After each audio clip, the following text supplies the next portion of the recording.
Isang misteryosong virus ang kumalat sa isang gusali, pero hindi ordinaryong infected. Ang kalaban, marunong silang mag-isip bilang isang grupo. At ang mas nakakatakot, may isang taong kumokontrol sa kanilang lahat. Ito ang Colony 2026, isang laban para mabuhay. Kung saan ang bawat taong makakasalubong mo ay maaaring maging susunod mong kalaban. Nagsisimula ang pelikulang Colony sa isang sitwasyong mukhang ordinaryong araw, lang sa isang malaking commercial building. Ang gusaling ito ay tinatawag na Dongwori Building, isang mataas at modernong lugar kung saan ginaganap ang isang mahalagang biotech conference. Pero hindi ordinaryong conference ang nangyayari rito. Ang kumpanyang Chains Bio ay may ginagawang research tungkol sa biotechnology, regeneration at higit sa lahat, isang napakadelikadong konsepto ang posibilidad na magkaroon ng shared consciousness o isang uri ng collective mind kung saan maaring maibahagi ng isang tao sa iba ang kanyang impormasyon, emosyon, and maging ang paraan ng pag-iisip. Dito natin unang makikilala si Professor Kwon Sejong, isang bihasang researcher na inimbitahan sa conference. Si Sejong ay hindi simpleng scientist lamang. Isa siyang taong napakatigas ng paninindigan at sanay na umasa sa sariling judgment. Sa kanyang pananaw, kailangang may malinaw na ebidensya bago siya maniwala sa isang bagay. Kasama rin sa kwento ang kanyang dating asawa na si Han Gyu-seong. May sarili na itong buhay at may koneksyon kay Dr. Gong Seol-hee, ngunit gusto pa rin niyang tulungan si Sejong sa career nito. Sa unang bahagi ng pelikula, parang personal at professional drama lamang ang pinapakita. Pero may isang kakaibang mensahe na nakatago sa likod ng conference. Ang mensahe ay, imperfect communication is a source of tragedy. Sa una, parang isang ordinaryong philosophical statement lamang ito. Pero habang umuusad ang pelikula, malalaman nating ito pala ang pinakaimportanteng ideya sa buong kwento. Habang nagpapatuloy ang conference, biglang nagkaroon ng kaguluhan sa loob ng gusali. May isang taong nahawahan. At hindi ordinaryong sakit ang dala niya. Mabilis na nagbabago ang katawan ng infected. Nagiging agresibo siya, nawawala ang normal na pag-iisip, at nagsisimulang umatake sa ibang tao. Sa loob lamang ng maikling panahon kumakalat ang infection. Ang mas nakakatakot ay hindi lamang mabilis kumilos ang mga infected, mabilis din silang natututo. Sa halip na ordinaryong zombies na basta susugod kapag may nakita silang tao, ang mga nilalang sa colony ay may kakaibang paraan ng komunikasyon. May lumalabas na parang mucus o fungal material mula sa kanilang katawan na nagsisilbing bahagi ng kanilang communication system. Dahil dito, ang isang infected ay hindi na parang isang individual. Parang bahagi siya ng isang malaking network. Kapag may natutunan ng isa, maaaring may pasa ang impormasyon sa iba. At dito nagsisimula ang tunay na horror ng colony. Hindi na sapat ang tanong na, ilang zombies ang nandyan? Ang mas mahalagang tanong ay, ilang zombies ang may parehong isip? Dahil mabilis na kumakalat ang outbreak, nagsara ang mga autoridad sa paligid ng building. Ang Dongwori Building ay naging isang malaking quarantine zone. Walang madaling paraan palabas. At sa loob, nagsisimula ng maghanap ng survivors ang mga infected. Si Sejong ay kailangang maghanap ng paraan upang mabuhay habang sinusubukang maintindihan kung ano talaga ang nangyayari. Sa puntong ito, hindi pa niya alam ang buong katotohanan tungkol sa virus.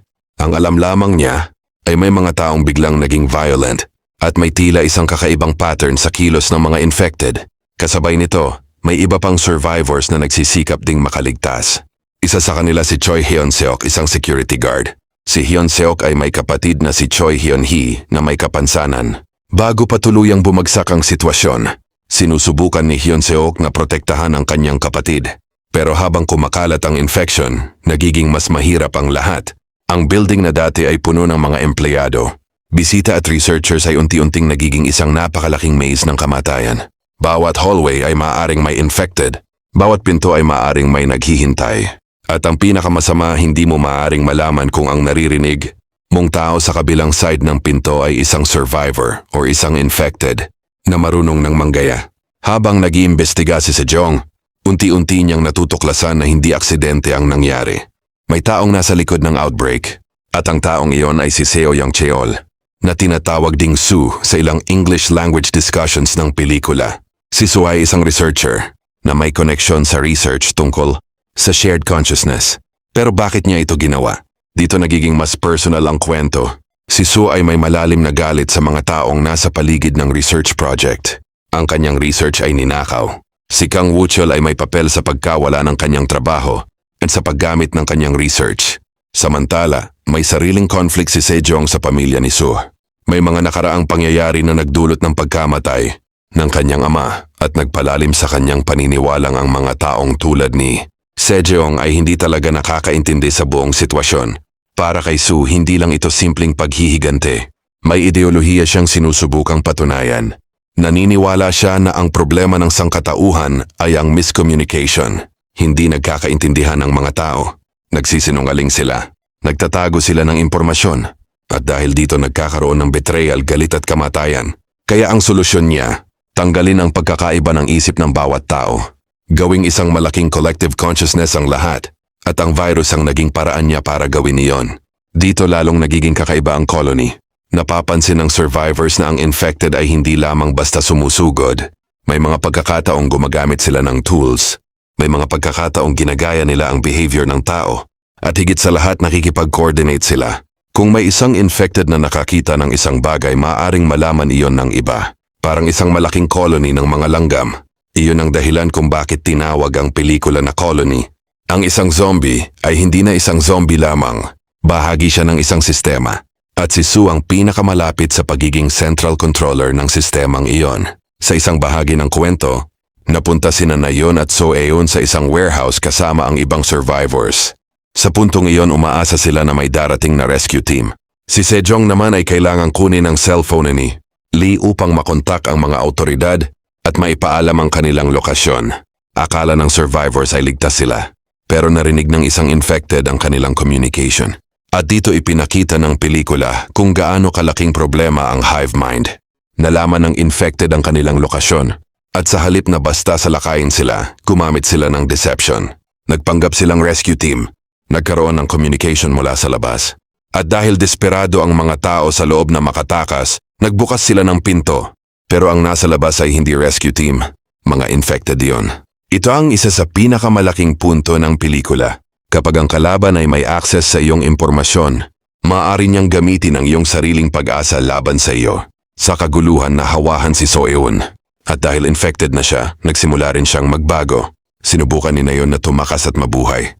Pero sa huli, naging biktima rin siya ng infected na si So Eun.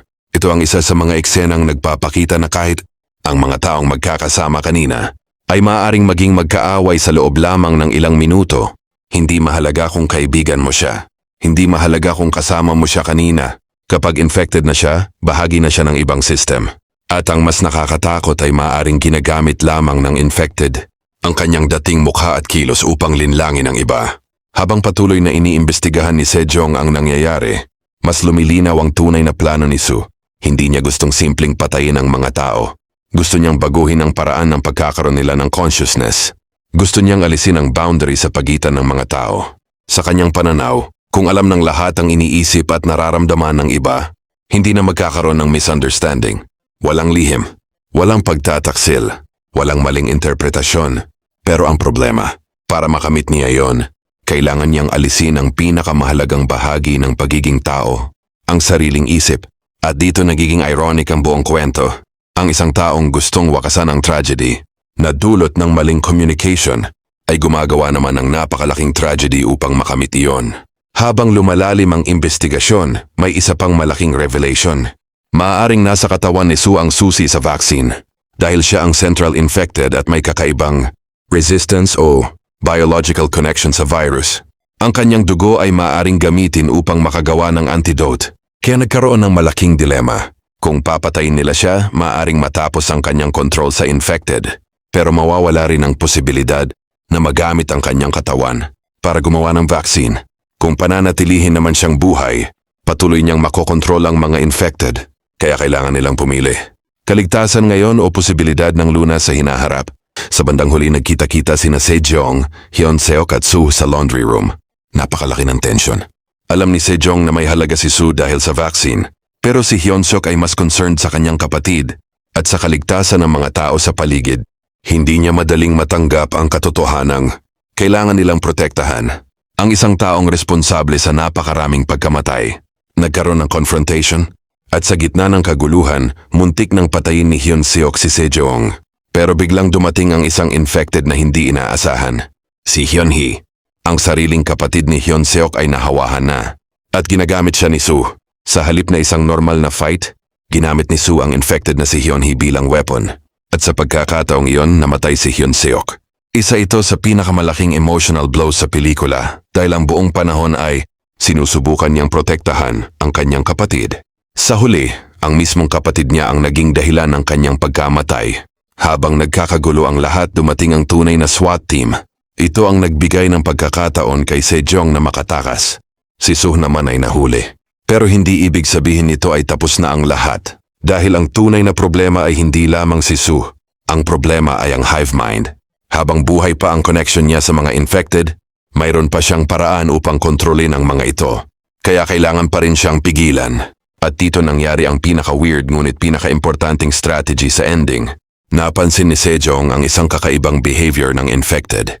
Kapag may particular na mucus or biological signal, na-attract ang mga infected dito.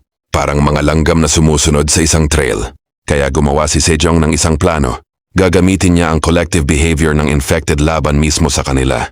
Ang idea ay simple. Kung kaya nilang mag-isip bilang isang grupo, maaari rin silang matrap sa isang pattern. At iyon mismo ang nangyari. Nagsimula silang tumakbo ng paikot. Paulit-ulit. Mas mabilis. Mas magulo. Hanggang sa naging parang tinatawag na ant mill. Isang phenomenon. Kung saan ang mga langgam ay sumusunod sa isa't isa hanggang makabuo sila ng paikot na pattern. At habang umiikot ang infected, nagsimula silang mawalan ng coordination, nawala ang impormasyon, nawala ang kanilang collective intelligence. Parang nagkaroon ng reset. Ang mga infected na dati ay marunong gumamit ng tools, manggaya ng tao at mag-coordinate ay bumalik sa kanilang mas primitive na estado. At higit sa lahat, nawawala ang kontrol ni Soo. Ngayon may pagkakataon na si Sejong. Ginamit niya ang mga bagay na may human images at ang movement ng infected upang iligaw sila. Sa isang desperate escape, nakatakas si Sejong sa ilalim ng isang bus. Samantala natrap si Soo. At sa gitna ng kaguluhan at apoy, tuluyang nasunog si Soo. Patay na ang taong nagsimula ng lahat. Pero hindi iyon ang pinakamahalagang bahagi. Ang mas mahalaga ay ang nangyari sa mga infected. Nang mamatay si Soo, biglang tumigil ang mga infected. Parang nawala ang signal. Parang pinatay ang isang central server. Isa-isa silang naging motionless. Tahimik ang building. Sa unang pagkakataon matapos magsimula ang outbreak, tila tapos na ang lahat. Akala ng lahat dahil namatay na ang central figure, wala nang nagko-control sa infected. At ayon sa investigasyon, malaki ang posibilidad na brain dead na ang mga natitirang infected. Pero may isang bagay na hindi maipaliwanag. Nandun pa rin si Hyun-hee, ang infected na kapatid ni Hyun-seok. At kahit hindi malinaw kung mayroon pa siyang natitirang human consciousness, nakita niyang namatay ang kanyang kapatid. Ito ang isa sa mga pinakamalungkot na bahagi ng pelikula. Dahil kahit ang katawan niya ay infected na, ipinapakita ng pelikula ang tanong, may bahagi pa ba ng dating tao sa loob niya? Hindi ito direktang sinasagot. Pagkatapos ng lahat, hindi umaasa sina Sejong at Gong sa dugo ni Soo bilang tanging paraan ng paggawa ng vaccine. Sa halip, plano nilang gamitin ang kanilang sariling research at kaalaman upang bumuo ng vaccine. May pag-asa. Mukhang may posibilidad ng matapos ang crisis. At dito parang nagkakaroon ng resolution ang kwento. Pero ang direktor ay hindi nagbibigay ng isang simpleng happy ending. Dahil bago tuluyang matapos ang pelikula, may gumalaw. Sa isang lugar kung saan tila wala nang gumagalaw na infected, isang katawan ang biglang kumilos. Isang maliit na movement. Hindi malinaw kung bakit. Hindi malinaw kung may bagong controller. Hindi rin malinaw kung ang infected ay nagsisimula ng magkaroon ng sariling consciousness. At doon nagtatapos ang pelikula. Hindi sinasabi ng colony na tapos na ang apocalypse. Sa halip, parang sinasabi nitong, akala ninyo tapos na. Ang final movement na yon, ang nagbubukas ng napakaraming posibilidad. Ang pinakamahalagang bagay na dapat maintindihan sa ending ay hindi lang tungkol sa kung may sequel. Ang buong pelikula ay tungkol sa communication. Si Soo ay naniniwala na ang dahilan kung bakit naghihirap ang mga tao ay dahil hindi sila nagkakaintindihan. May mga bagay na hindi sinasabi. May mga impormasyon na itinatago. May mga desisyong ginagawa ng hindi iniisip ang ibang tao. At dahil dito, nagkakaroon ng conflict. Kaya ang solusyon ni Soo ay isang shared consciousness. Kung lahat ay magkakaisip, walang misunderstanding. Pero ang resulta ay kabaligtaran. Naging isang malaking collective monster ang mga tao.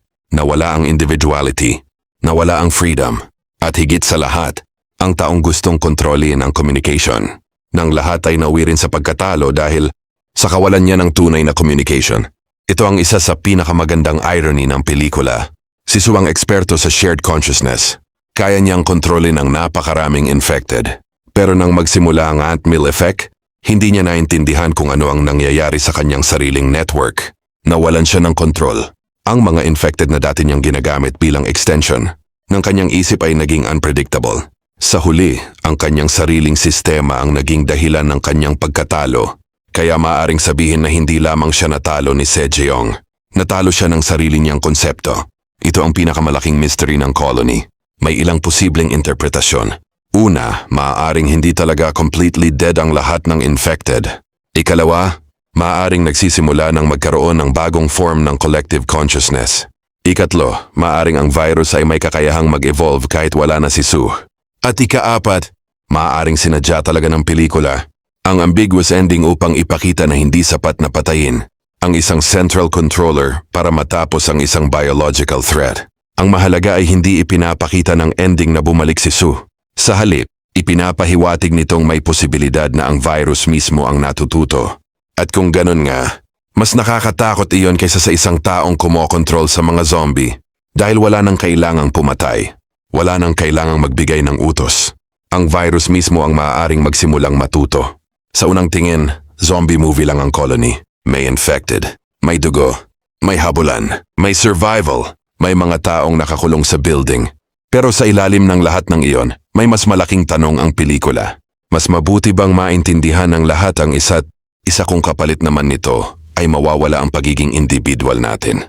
Si Sue ay naniniwala na oo. Pero ipinakita ng pelikula na ang imperfection ng communication ay bahagi ng pagiging tao. Hindi tayo pare-pareho. Hindi natin laging naiintindihan ang iniisip ng ibang tao. Minsan nagkakamali tayo. Minsan nagsisinungaling tayo. Minsan nagkakagalit tayo. Pero dahil doon, may freedom tayo. May sariling desisyon. May sariling identity. At iyon ang bagay na gustong alisin ni Sue. Kung pag-uusapan ang survival, si Sejong ang pinakamalinaw na nakaligtas sa pangunahing grupo. Pero kung pag-uusapan ang ideolohiya, hindi ganun kasimple. Namatay si Sue. Nasira ang kanyang kontrol. Huminto ang karamihan ng infected.